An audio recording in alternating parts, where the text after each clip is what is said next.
Hello students, welcome to Satish Kumar Education. இந்த வீடியோவில் நம்ம என்ன பார்க்க போகிறோம்னா 7th standard maths term 3 chapter 1 number system பார்த்துட்டு இருக்கிறோம்.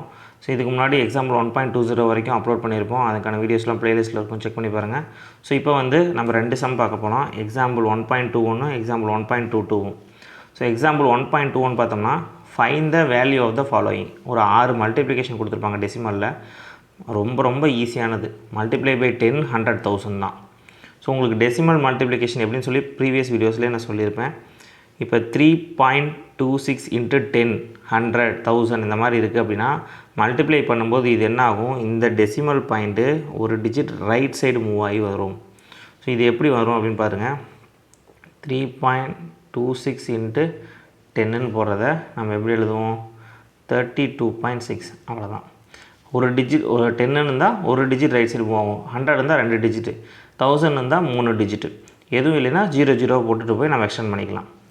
இப்போ இந்த 3.26 100ஆல் கொடுத்துருக்காங்க. 3.26 இன்ட்டு 100 அப்போ 2 டிஜிட் மூவ் ஆகணுமா. ஸோ 326 இங்கே இருந்த புள்ளி இங்கே வரும். 326.0ங்கிறது என்ன தான், 326. அது ஒரு இன்டிஜர் தான், டெசிமல் நம்பர் கிடையாது.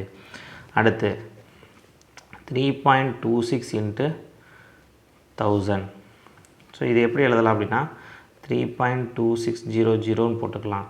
பாயிண்ட்டுக்கு அப்புறம் லாஸ்ட் நம்பர் வந்துருச்சு, அதுக்கப்புறம் எந்த டிஜிட் இல்லைன்னா அதுக்கப்புறம் எத்தனை ஜீரோ போட்டாலும் சேம் அதே தான் ஆன்சர்.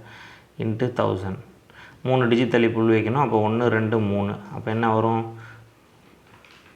இங்கே புள்ளி வந்திருக்கும்.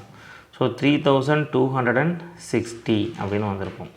இவ்வளோ தான். ஸோ மல்டிப்ளை பை 10 100,000லாம் ரொம்ப ஈஸி. எக்ஸசைஸில் இதே மாதிரி ஒரு கொஷின் இருக்குது. ஸோ அதை நீங்களே ட்ரை பண்ணி பாருங்கள். நானும் அப்லோட் பண்ணுறேன், நீங்களே ட்ரை பண்ணி பாருங்கள். இதே மாதிரி இப்போ அடுத்து இன்னொரு 3 நம்பர் கொடுத்துருக்காங்க, 7.01ன்னு சொல்லிட்டு. ஸோ 7.01 இன்ட்டு 10ன்னா ஒரு டிஜிட் ரைட் சைடு மூவ் ஆயிரும், 70.1. 7.01 இன்ட்டு 100னா 701 ஆர் 701.00ன்னு போடலாம். எப்படி போட்டாலும் ஒன்று தான்.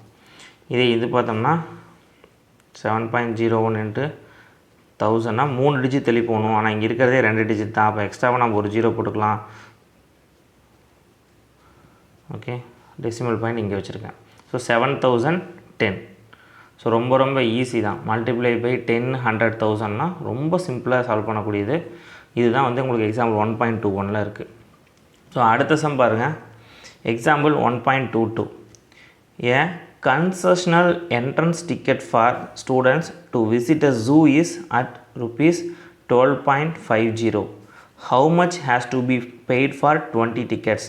அதாவது ஒரு கன்செஷனுக்கான என்ட்ரன்ஸ் டிக்கெட் வந்து பார்த்திங்கன்னா 12 ரூபா 50 பைசா, 12 rupees 50 பைசே இருக்குது. அப்படி இருந்ததுன்னா 20 டிக்கெட்டுக்கு என்ன? இந்த மாதிரி வேர்ட் ப்ராப்ளம்ஸுக்கு நீங்கள் மல்டிப்ளை பண்ணி எழுதுறது எல்லாமே ஸ்டேட்மெண்ட்டு எழுதணும். அப்போ வந்து என்ன எழுதலாம், cost of one ticket rupees 12.50. okay, cost of 20 tickets 12.50 into 20. நல்லா கவனிச்சுங்க, 20 மல்டிப்ளை பண்ணணும். இப்போ இந்த 0 இருக்கா, ஸோ 2 இதில் மல்டிப்ளை பண்ணலாம் பாருங்கள். இப்படி எடுத்துக்கலாம். 0வோட மல்டிப்ளை பண்ணால் எல்லாமே 0 தான் வரும்.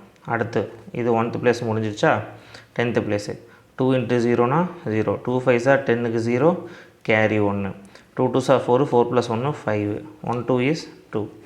எல்லாத்தையும் எழுதலாமா, 0 0 0 5 2. எத்தனை டிஜிட் தள்ளி புள்ளி வைக்கணும், இங்கே வந்து என்னது 12.50 12.2 டிஜிட் தள்ளி, லாஸ்ட்லேருந்து 2 டிஜிட் தள்ளி புள்ளி வச்சா இங்கே புள்ளி வைப்போம். ஸோ ஆன்சர் வந்து 250 கிடைக்கும்.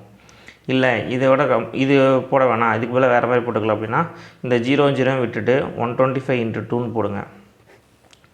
என்ன வரும்,